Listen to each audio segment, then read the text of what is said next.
Hello and welcome to week number 2 of lighting for film or video. Okay, so what are we doing this week? So basically two things. We're going to learn about the various types of lighting instruments used in film and video production, and there are quite a few. So that's going to be fun. And the next thing we're going to talk about is three-point lighting. Specifically, you're going to learn the definitions of the positions of all the lights, and you're going to be practicing proper technique on how to actually perform this. It's going to be great.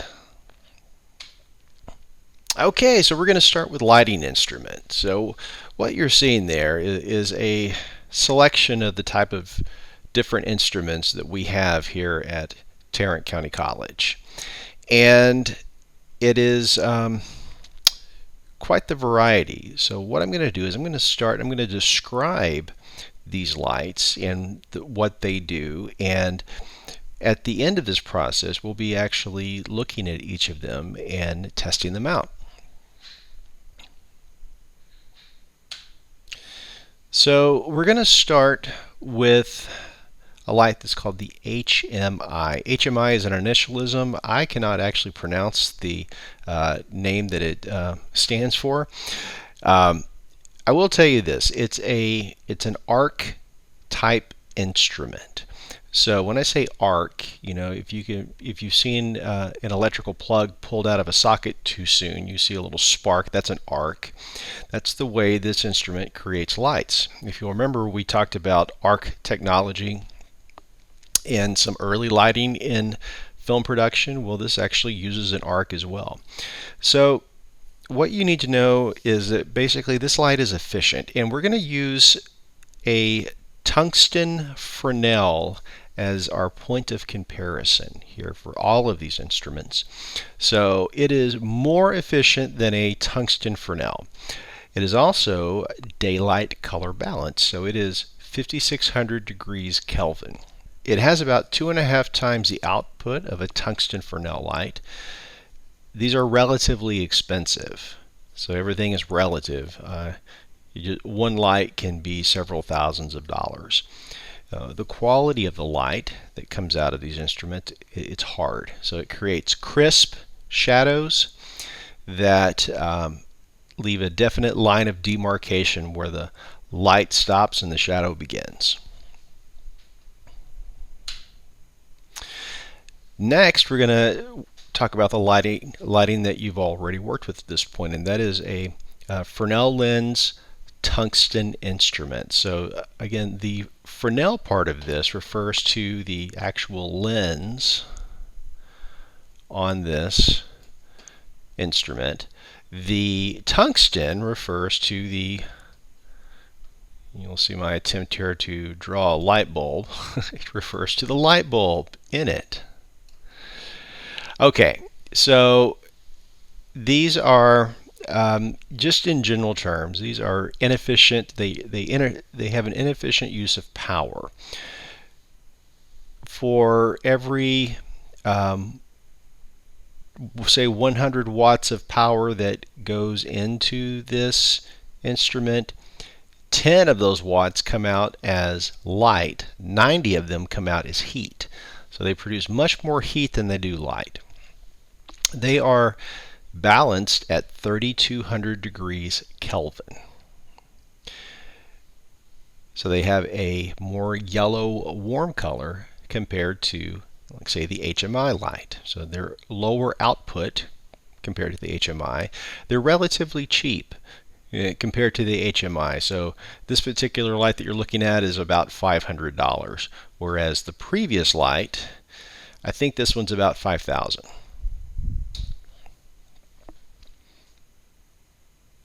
Okay, even though they have a lot going against them, such as they're hot, they're inefficient, they do have an even distribution of color. So a lot of gaffers refer to tungsten lighting as very clean light. So there's no color spikes. If you look at the color spectrum that is given off by these lights, it's very even. One thing to note is that the tungsten filament, so the filament is the wire that actually starts to glow inside the glass envelope when it gets power to it. It's fragile when it's hot, and many times, I won't say many times, but I've seen probably 2 to 3 times in my career that someone has either shaken a light or has lowered a light stand too quickly, and it's caused a hot tungsten instrument to jar. And when that instrument gets jarred, the filament breaks. So basically, you break a 30 to $50 bulb whenever you do that. These are focusable lights, so as you saw in our previous lab, that you can actually put these on flood or spot them in. And the quality of the light is relatively hard. So again, we have crisp shadows produced by this light. Next, we're going to talk about fluorescence. So KinoFlow is a manufacturer of fluorescent lighting. You're going to see some of examples of these lights in our studio. And basically, this technology was adopted from just regular fluorescent lights that you saw like in retail stores or maybe in your kitchen at your house. These are different in some ways in that the bulbs actually are made to smooth out the color spectrum. So if you look at a non-film or video production fluorescent, it tends to have blue spikes and green spikes. This is not the case. So when you get right down to it, these lights, they use power very efficiently. They draw far less power than, say, a typical Fresnel light. They are cool to the touch, so you don't wearing gloves is not really an issue with these lights. It's very hard to injure yourself unless you break the bulb. So they are fragile. So that is a hazard. They can be broken if you don't handle them correctly, but you won't burn yourself on them, I should say. They are relatively cheap.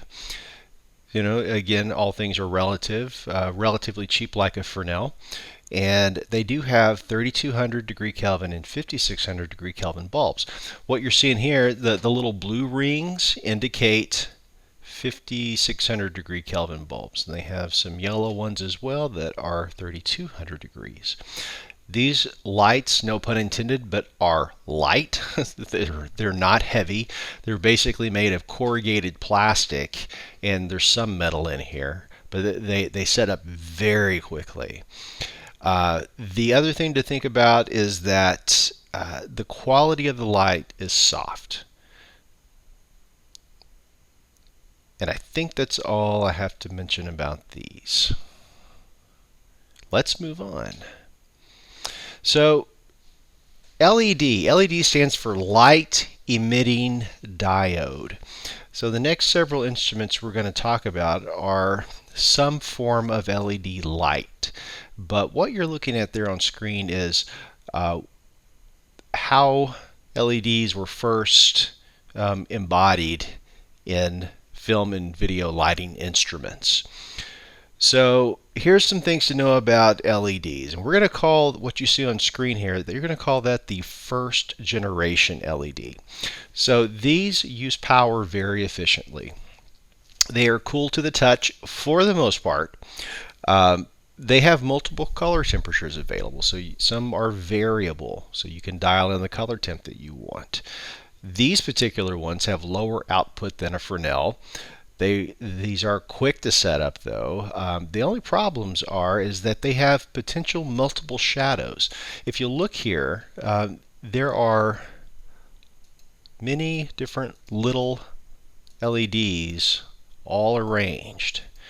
And when you do that, you're essentially putting a lot of little shadows or a lot of little light sources together that can cast multiple shadows if you're not careful. So the relative quality of the light is hard, and again, the multiple shadows thing, it can be an issue. This is the first generation LED. These have come a long way since then. This is technology that was maybe popular around 2013, somewhere in that time frame. It has gotten exponentially better, but I put this in here to show you where this technology came from, and you might still run across these from time to time on set. So it's good to know what they are. So let's talk about the second generation LED panels. What you're looking at up top is an RE Sky panel, and these are considered an industry standard light for studio and film production. They are extremely they're heavy and they are expensive. So let's just actually go through the attributes of them, and I can tell you about each of these separate models here. So they use power very efficiently. They are cool and they are expensive. But a second generation LED typically can hit just about any color temp that you need it to, and it can also do RGB. So basically any color under the rainbow it can reproduce, and it can also do a wide variety of color temperatures. They have very high output. An RE Sky panel is brighter than any Fresnel that we have. Let me think about that. I think that is true. I remember the last time that we measured these, but I'm pretty sure that's true. They are very bright. The downside is that they're heavy, or at least the one up top here is heavy. The one down below, not as heavy. The quality of the light is soft. So again, it is using multiple LEDs, but there's diffusion on the front. So there's a sheet of diffusion that actually just makes it very even, the lighting. So the another thing to think about is that they can do special effects. So you can do a firelight effect, a police car, explosions, lightning, all sorts of cool stuff. This one down here, this is a model made by KinoFlow, the same manufacturer that made the fluorescent light. They also make LED panels. And these aren't quite as bright. The KinoFlows aren't quite as bright as the RE Sky panels, but they are lighter, so much easier to set up. Okay, so next we're going to talk about a different type of LED, and these are tube lights. So tube lights are fun. They come in several different flavors, and what's great about them is that they're highly versatile where you can place them. So up there you see a shot of, like, say, a music video, and they're actually using the tube lights to light the talent, but they're also using them as practical lights on set. So it's kind of a cool look. You've probably seen this look before. And they set up quickly, and it's very easy to get a very stylized look with these lights. A lot of them have internal batteries, which is great. So if you need to get a light set up quickly, you can have it charged up and turn it on and it's ready to go. Again, they are cool to the touch. They are expensive. Again, relatively expensive. A lot of them do variable color temps. The ones that you see down below here, these do just 3 different color temperatures. They do like 3200, 4000, and 5600. And that's all they do. But the ones up here, these you can dial in basically any color under the rainbow. Whereas these here up also do effects, whereas the ones down below, they do not. So they're not heavy. Again, they're easy to set up. This is kind of a weird thing, though. So you're going to learn about the quality of light and how to determine if a light is going to produce a hard or a soft shadow. Typically, larger light sources create softer shadows. Well, if you think about it, an LED tube, you have a large light going in one direction, and you have a soft light going in the other direction. Or I should say a small light going in the other direction. So you have one axis that is going to create a soft shadow, and on the other axis it's going to create a hard shadow. So the only way to really kind of wrap your head around this, I found, is just to experiment with it. But it is one thing to be aware of. And then we come to the COB LED. COB stands for Chip on Board. These are probably the most versatile lighting instruments I've seen in my life, and I'll tell you just a little bit about them. Again, LEDs, they are efficient use of power. They are relatively cool, although the unit that you see there on screen has an internal cooling mechanism, so it has fans and basically a radiator designed to use convection cooling to keep this unit cool. So instead of a lot of little LEDs spread out, it has one big LED right here in the center. So it's a single light source. You get very high output with these lights. They are not very heavy. The quality of light, if you have no modifiers on the light, it is extremely hard. However, I will say that this light is highly modifiable. So say if you just purchase this light by itself, it comes with a reflector, so it's a cone type reflector that turns it into kind of a broad light. But they also have spotlights that you can put on these. They have Fresnel lenses that you can put on these. They have large soft boxes that you can put on these lights as well. So they work in a variety of situations, and they do it very well. And a plus as well, that many of these lights can be battery powered. So if you're out in the field and you don't have access to electricity, you can run these on battery. So from this point, we're going to shift gears and we're going to talk a little bit about lighting, specifically 3-point lighting. So we talked about the instruments, now we're going to talk about some application. And there are basically 3 lights in a 3-point lighting setup. You have probably done this at some point in your academic career here at TCC. You have done some sort of 3-point lighting setup. So there are 3 types of positions, or the 3 positions. So when we say this, I don't want you to think that like a certain light is designated as a backlight and always to be used as a backlight, and another light is always to be used as a key light. We're not talking about a type of instrument, we're talking about the position of these instruments in a lighting setup. So we have the key light, the fill light, and the backlight. And so let me give you some definitions here. So the key light, we're going to define this as the predominant source of light illuminating the subject. So it is the main source of light hitting the subject. A fill light, its job, it's going to fill in the shadows that's created by the key light. And so the last one that we'll go to here is called the backlight. And the backlight's job, it separates the subject from the background. So 3 lights all have a job to do. And we're going to get more into this as the semester goes on. But for right now, you need to know these definitions. These definitions will be on your exam. And you need to know these definitions and what they do. Okay, so we're going to talk about a type of 3-point lighting, and that's called upstage lighting. So if you can think about this, that whenever we have an interview, typically the interviewee does not look at the camera.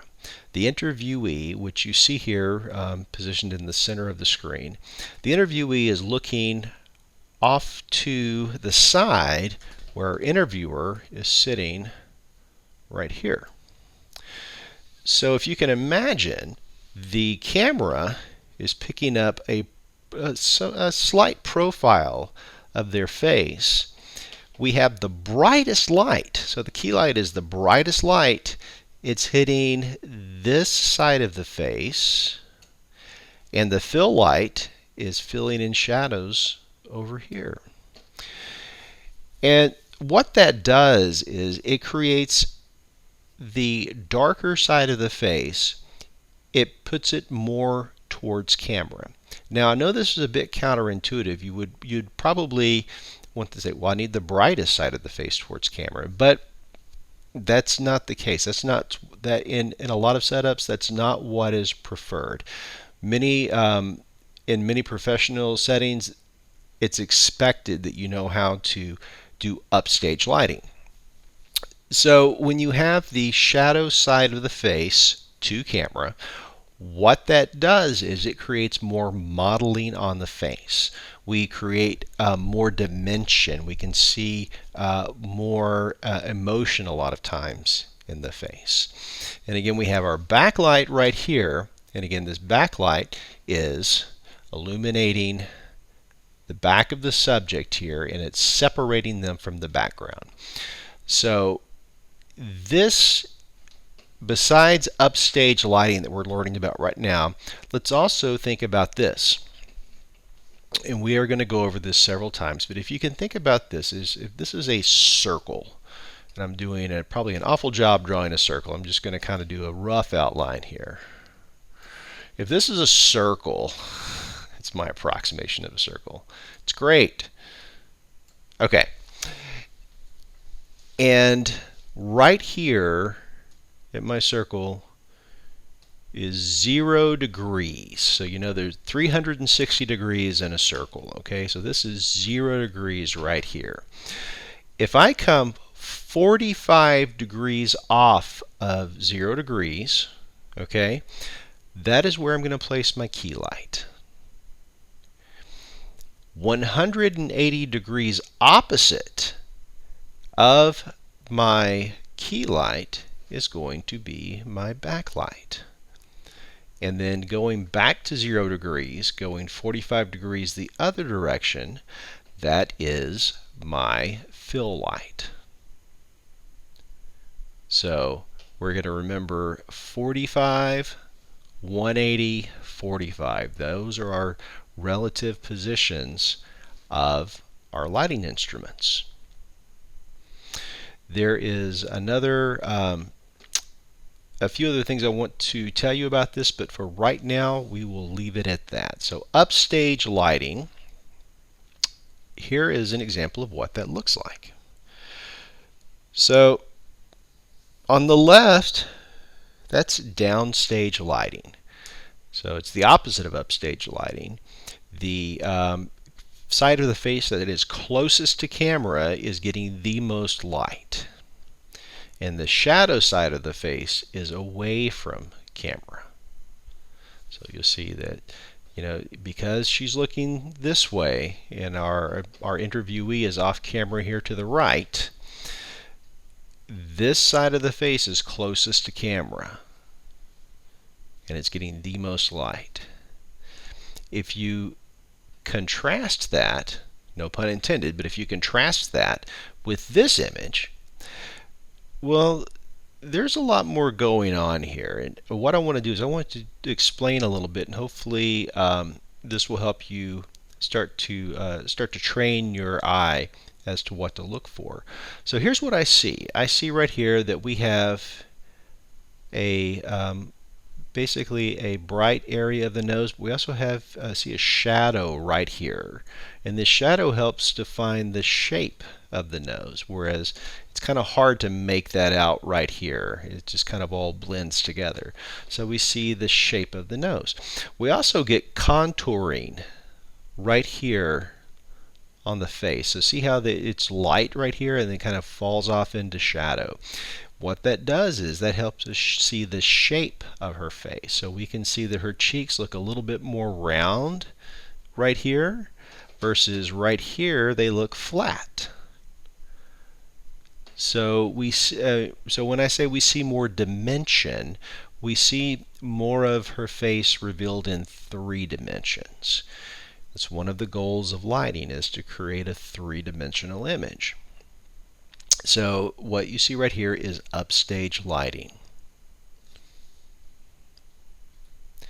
That is going to conclude this lecture. If you do have any questions, please let me know, and I hope you enjoyed.